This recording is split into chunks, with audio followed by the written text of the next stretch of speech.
ditulis oleh penulis sini dikatakan saatnya untuk berpisah. Umar bin Khattab sering kali berdoa, disebutkan dalam riwayat Bukhari. Beliau selalu mengatakan, Allahumma rzuqni syahadatan fi sabilik waj'al mauti fi baladi rasulik sallallahu alaihi wasallam.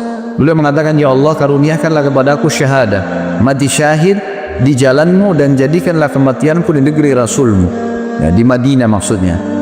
Maka pada saat itu Hafsah berkata, wahai ayahku, bagaimana bisa Allah menyatukan keduanya? Anda ingin mati syahid, tapi mati syahidnya di kota Nabi, sementara waktu itu Madinah menjadi ibu kota Islam yang sangat kuat, mustahil bisa diserang. Pasukan Islam sudah menyebar kemana-mana, Persia sudah runtuh, sebagian besar wilayah Romawi sudah runtuh, jauh sekali orang-orang kalau mau menyerang Madinah.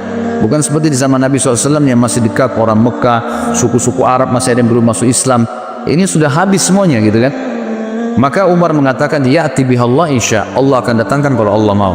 Ya betul, ya beranjak daripada kisah ini, beranjak daripada doa ini, maka ada sebuah ya kisah yang harus diketahui, bahwasanya Mughirah ibn Syu'bah radhiyallahu anhu, salah satu waktu itu gubernur yang ditunjuk oleh Umar bin Khattab di Irak, dalam sanad yang sahih, menulis surat kepada Umar bin Khattab mengatakan, wahai Amir Mu'minin, saya memiliki seorang budak. Budak ini bernama Abu Lu'lu', gitu, orang Majusi. Orang ini mahir, bisa buat senjata, bisa buat pedang, bisa buat perisai, bisa buat macam-macam. Bahkan dia bisa membuat alat yang untuk mengalirkan air. Orangnya pintar sekali. Izinkanlah dia masuk ke Madinah, wahai Amir Mu'minin. Waktu itu Umar bin Khattab tidak pernah mengizinkan orang-orang yang belum masuk Islam itu masuk ke Madinah. Kalau sudah masuk Islam lain, kalau belum masuk, tentu belum masuk Islam, gitu kan, dimasukkan untuk membantu muslimin agar bermanfaat. Dan Umar bin Khattab menolak awalnya. Kedua, Mughirah bin Syu'bah terus mendesak sampai hanya Umar bin Khattab izinkan. Waktu itu Mughirah bin Syu'bah meminta bayaran dari budaknya ini setiap hari kalau nggak salah 100 dirham pembayaran dari hasil kerjanya, gitu kan. Maka dia pun datang, Abu Lu'lu', kepada Umar mengatakan, wahai Amirul Mukminin, ini Mughirah menyiksa saya, banyak yang diminta 100 dirham, padahal ini kecil untuk hasil dia. Kata Umar, 100 dirham kecil dari pendapatan kamu yang kamu lakukan. Begitu banyak pendapatan yang didapatkan, bisa masuk sampai ribuan dirham dalam sehari, maka itu kecil sekali. Dia pun akhirnya jengkel dengan Umar bin Khattab, dan ini awal masalah. Maka dia pun akhirnya setiap kali ketemu Umar marah, kesannya kayak marah gitu. Ya, kenapa Umar bin Khattab tidak membela dia?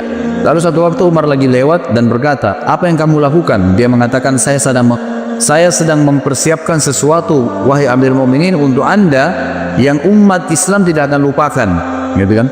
Orang-orang tidak paham begitu. Lalu Umar bin Khattab berkata kepada orang sekitarnya, kayaknya hamba saya ini sedang mengancam saya, dia berusaha untuk membunuh saya.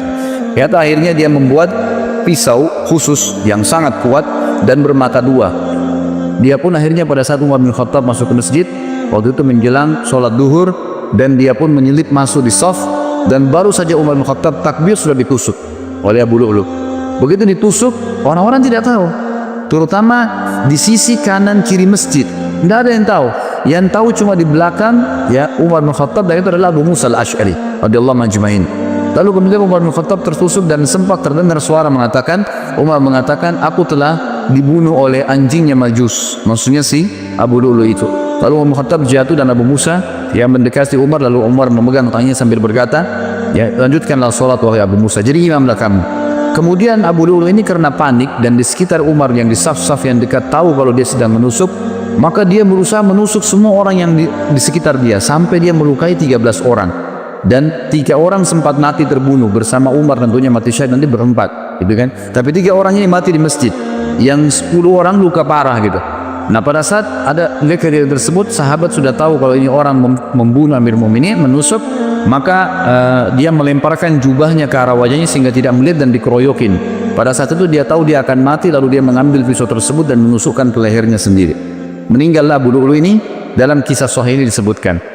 Dan ini yang luar biasanya, semoga Allah berikan hidayah ya, kita tetap masih mendoakan. Di Iran sekarang ini dibangun sebuah kuburan, dinamakan kuburannya Abu Lu'lu', ya, dan dianggap Abu Lu'lu' seorang pahlawan orang-orang Syiah itu karena berhasil membunuh Umar bin Khattab radhiyallahu anhu.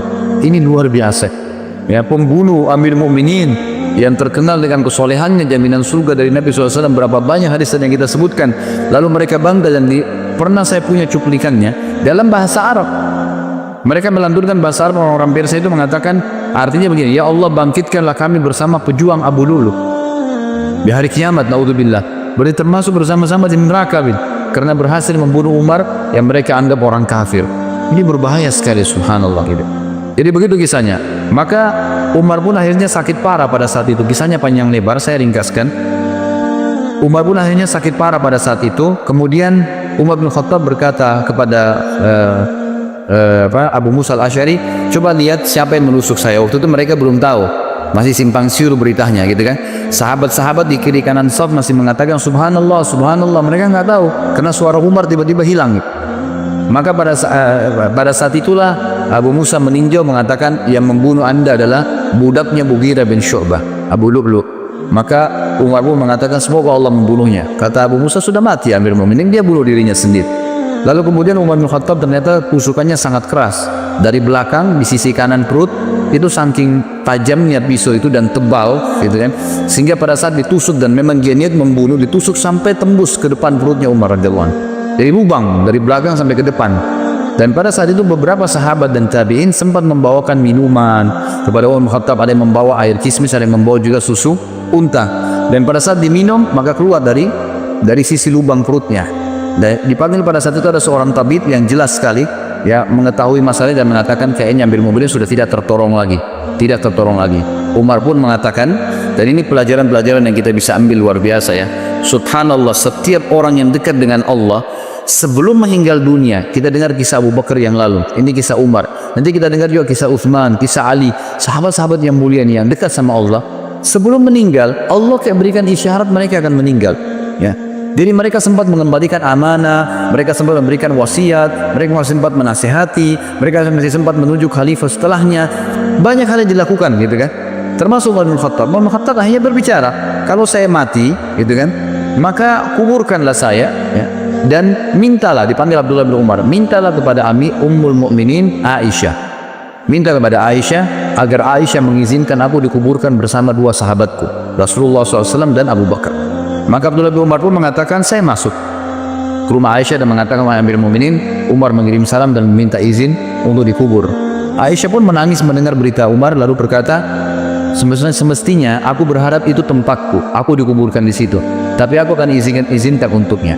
Waktu kembali Abdullah bin Umar kepada ayahnya Umar bin Khattab radhiyallahu anhu majma'in, Umar berkata waktu disampaikan, apa beritamu? Abdullah bin Umar mengatakan, Ummul Mukminin mengizinkan. Kata Umar, segala puji bagi Allah yang menerima doa ini. Tapi pada saat saya sudah jadi jenazah, jadi sudah tahu kalau mau mati, sebelum saya dimasukkan ke dalam rumah Aisyah, tetap minta izin dulu. Kalau Aisyah mengizinkan Ummul Mukminin, kuburkan saya bersama Abu Bakar dan Rasulullah SAW. Tapi kalau tidak, kuburkan saya di pemakaman kaum muslimin umumnya, gitu kan?